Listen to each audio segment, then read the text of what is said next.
What up, ninjas? Just out taking a walk, enjoying the evening, getting my head around some jiu-jitsu because I'll be teaching tonight later, and I usually like to walk or skate or do something before I teach to kind of get my mind set for the night. So I thought I'd throw a quick little video out of talking about when it's okay and not okay to quit jiu-jitsu. And some of you may know my story. I was a brown belt for 13 years, over a decade. That is a long time to be a brown belt. And there were definitely moments in there of both inspiration and desperation where I thought I'd do jiu-jitsu forever, and points where I thought maybe I'd want to give up and quit. And I was like, fuck jiu-jitsu. Excuse my language. I know we get some young people on here. Forgive my humanness. Sometimes I do swear. I guess sometimes when your passion overrides your sensibility sometimes. I get excited about this stuff. But, talking about quitting and jiu-jitsu, I'm here in this beautiful park right now. Yeah, I definitely had my moments where I wanted to quit, and most of the reasons weren't really reasons. They were excuses, because when I look back at them now, they were all things that could easily been overcome, in fact, were overcome. But at the moment, they always seemed like these really big things, and I'd want to quit. Like, for example, I gained a bunch of weight, and my jiu-jitsu, obviously, like when you're not in your healthy body, your jiu-jitsu suffers. Like I was, I'm a lean guy, naturally, and when I'm not in a lean state and I'm carrying a lot of extra weight, like anyone, like I'm still trying to move like a lean guy, but it's not going to work. So jiu-jitsu suffers when you're not in a healthy body, when you're not in healthy shape. So, getting my, wanted to quit because I was physically out of shape is a crazy reason to quit, because what does jiu-jitsu do? It gets you in shape. It's kind of like, it reminds me of when people come into my school for the first time, and maybe they're like brand new and they're like, yeah, I want to sign up for jiu-jitsu, but I want to get in shape first. It's like, that doesn't make any sense. You want to get in shape to start jiu-jitsu. You start jiu-jitsu to get in shape. You kind of got it backwards. And so quitting because you're not in shape is, doesn't make a lot of sense. So that's really kind of an excuse. It was for me, at least, and not a good reason, to quit. And there were other reasons too, like, stuff going on in my personal life, and, depression and anxiety, which, again, are all things that, jiu-jitsu can definitely help you with, and it has for me. Like, I was on depression medicine and all kinds of stuff going on years ago, and jiu-jitsu became, when I finally decided that I was going to get in shape and overcome that first obstacle of getting in shape, that helped with, depression, because exercising and doing jiu-jitsu made me feel good again. And then little by little, I was stripping off a little bit of weight, and I would feel good about myself. So those were all things that could, easily be overcome. Injuries too. I was getting injured a lot. And that was a couple different things. It was being out of shape and not being in my best physical prime shape. And of course, when you're not in great shape and you're doing jiu-jitsu, there's a potential for injury. So that was another thing that, once I got into shape, it helped me with the injury prevention. Also, dealing with recovery too, and addressing recovery in my training. When I was in my early 30s doing jiu-jitsu, I wasn't thinking about recovery a whole lot. As I've gotten older, I definitely am more conscious of recovery. So again, those are all kind of like excuses and things that you definitely can overcome. If you're getting injured, that can also be a sign, and it was for me too, of just being kind of stubborn sometimes, or being hot-tempered, or having ego flares. And when I kind of started to let go of that piece of the puzzle, it really helped me a lot. Not worrying about, like, every match doesn't have to be to the death. It's not going to determine some crazy thing. Like, if you roll with one of your friends and you tap them one time and they tap you another time, who cares? It's part of the game.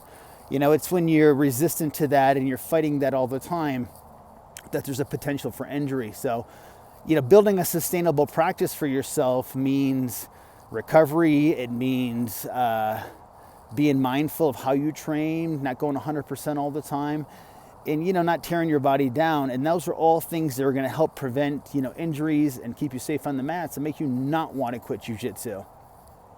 Progression's another thing. It's another reason that people quit. They feel like there's a lack of progression, a lack of their instructors seeing, where they're at. Like, them thinking like, wow, man, I'm a 2-stripe white belt, but I feel like I'm a blue belt. The belt thing is interesting because like I was a brown belt for 13 years and I felt definitely the frustration in there.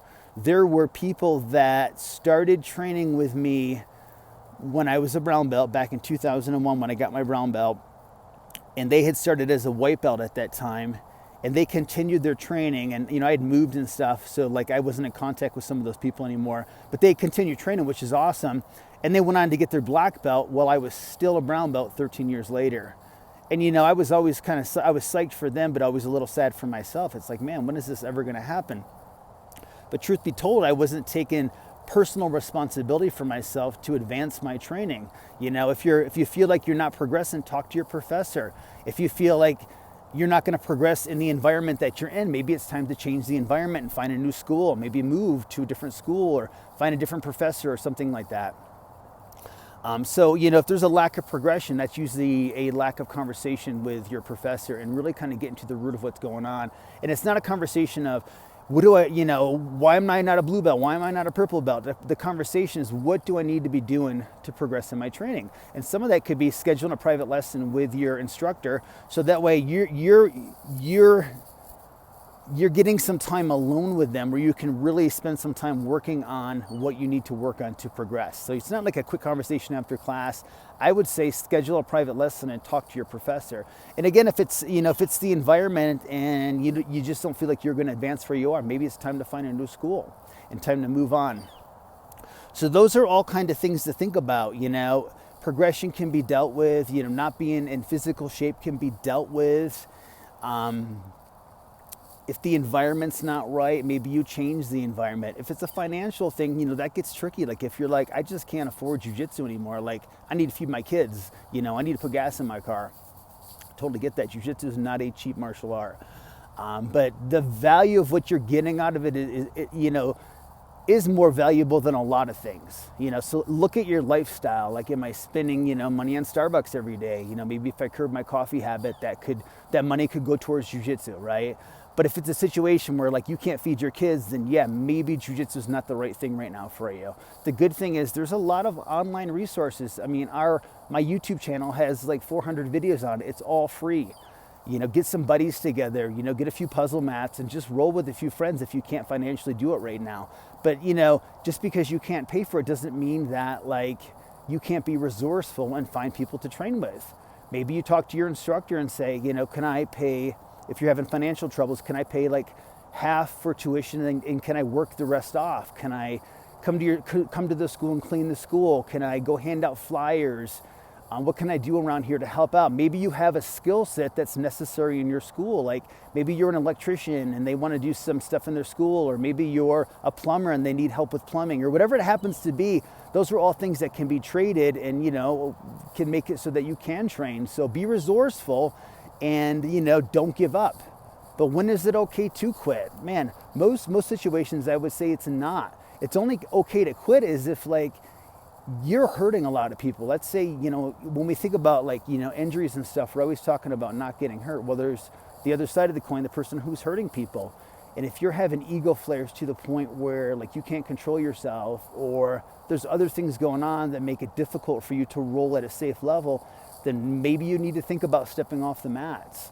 Because most importantly is that you be responsible for your own safety, but you're also responsible for your partner's safety. So there's a duality that goes on there that you have to be able to work with people. And if you can't work with people, then jiu-jitsu is not for you.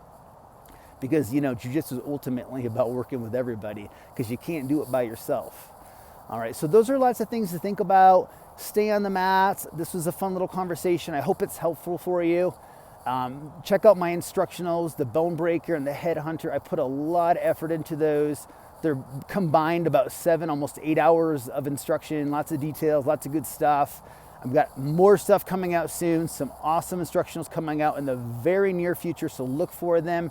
Keep training hard, stay on the mats, keep molding the clay. Watch all the videos that I put out, mold the clay.